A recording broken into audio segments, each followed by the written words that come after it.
The pressure pot versus airless paint sprayer. Which one is better? Hey everyone, welcome back to Versus Vault. Today, we're diving into a comparison between pressure pot and airless paint sprayers. We'll cover their pros, cons, and which types of projects each one is best suited for. By the end of this video, you'll have a clear idea of which sprayer will work best for your next painting job. The pressure pot paint system. First up is the pressure pot paint sprayer. This tool is popular for larger or more detailed projects that require a smooth, even finish. They usually consist of a large pot that is filled with paint, and air lines to a compressor, and another line to the paint gun. You need to already have a suitable compressor, with a big emphasis on suitable. I'll elaborate shortly. Here are the main things you should know. The advantages using a pressure pot. Consistent finish. The pressure pot delivers a steady flow of paint, making it perfect for projects like automotive work or furniture where you need a flawless finish. Precision control. You have fine control over paint flow and pressure, which makes it ideal for intricate tasks. Reduced fatigue. Since the paint is stored in a pot and not in the gun, the spray gun is much lighter, which helps reduce hand and arm fatigue. Disadvantages using the pressure pot system. It's a complex setup. Pressure pot systems can be tricky to set up. They involve compressors, hoses, and regulators, which can be intimidating if you're new to this. Time-consuming cleaning. Cleaning up afterward can be a hassle since there are multiple parts to take apart and clean. Air compressor requirement. You'll need a decent compressor that can provide around 10 to 15 CFM at 50 to 60 psi. A belt-driven compressor is often recommended for consistent airflow. The top jobs for pressure pot sprayers. Automotive finishes, where a high-quality, smooth finish is crucial. Cabinetry, great for detailed work where control really matters. Furniture refinishing, perfect for achieving a smooth finish on intricate furniture pieces. Next, we've got the airless paint sprayer.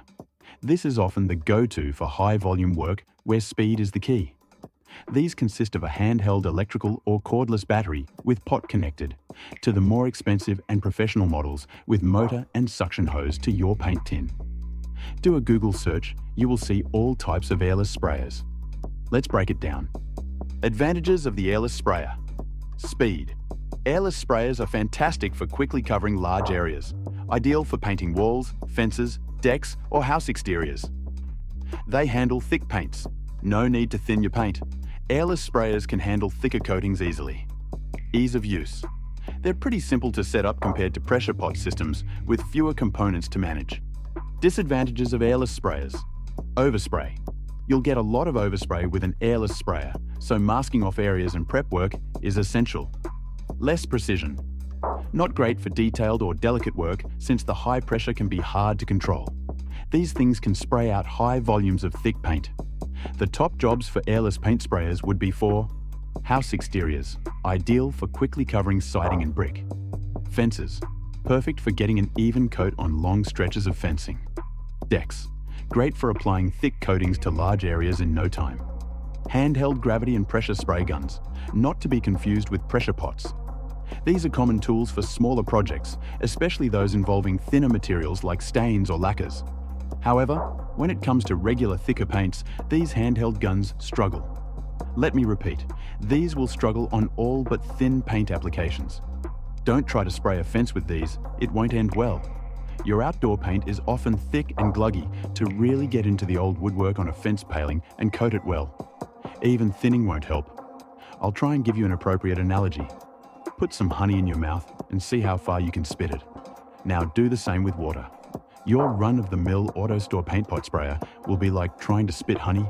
It just won't work well. These guns have serious limitations with thicker paints. Nozzle limitations. Many gravity and pressure guns have small nozzles, like 1.8 millimeters, which are not large enough for thicker paints. You'll need something like a 2.5 millimeter nozzle, but even that might not be enough. Poor handling of thick paints. Thick paints can clog these guns, resulting in uneven coverage. Trust me, I've been there. Thinning paint way more than recommended just to get it to work, and it ended up a disaster. It's like trying to weld aluminium without an AC setup. You end up with welds that resemble bird crap. Your paint job may resemble something similar using the wrong spray setup. Feel free to share your thoughts in the comments section if you agree or disagree. These guns are great for small projects involving thin coatings, like furniture refinishing or craft projects. But for bigger jobs or thicker paints, you'll want to go with an airless sprayer or a pressure pot setup. Let's look at painting interior walls and ceilings. If you're painting interior walls and ceilings, an airless paint sprayer is your best bet. Coverage and speed. Airless sprayers cover large wall areas and high ceilings quickly. It handles thicker paints. No need to thin, just load and go. An even finish. No brush or roller marks, just a nice, smooth coat. Just be aware of overspray. Masking is key. On to respraying a roof. For respraying a roof, airless sprayers win again. Coverage. They're efficient at covering large, uneven surfaces quickly, which means less time spent working at heights. Thicker coatings. They can handle the thick protective coatings needed for roofs without thinning. The only downside is overspray, so try to work on a calm day and cover any nearby surfaces. Cheap versus expensive airless spray guns. Let's talk cost. With airless spray guns, you often get what you pay for. They say the poor man pays twice. They're probably right. Cheap models. These tend to have lower build quality, weaker motors, and can clog easily, especially with thicker paints. They're fine for occasional small projects, but might not last long under heavy use. Perfect for my mate down the road. Cheap Charlie. It might be worth hiring an expensive kit for a one-off job. Expensive models. On the other hand, these high-end sprayers have better components, more powerful motors, and adjustable pressure settings that make them more versatile and reliable. They're a solid investment if you're doing larger or frequent projects.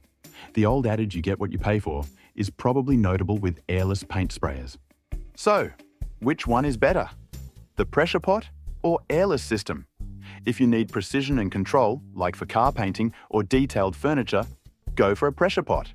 You should be able to thin your paint, and the pressure pot will work fine. But if you need to cover a large area quickly, an airless sprayer is the way to go. Some paints don't like to be thinned out much, and if you do so, you get a watery paint job that just doesn't work. Some of these new fancy exterior paints feel like you are spraying rubber. Know your products and ask the experts at the shop if you are not sure. Get advice on which paints work with thinning characteristics and application techniques so you don't waste your money. It doesn't hurt to ask an expert or two just to get some sort of peace of mind on your next project. There's no one-size-fits-all answer. It really depends on what you're working on and how much experience you have. Thanks for watching Versus Volt. Hopefully, this comparison helps you decide which sprayer is right for you. Don't forget to like, subscribe, and hit the bell so you don't miss out on our next comparison. And let us know in the comments what you want us to cover next.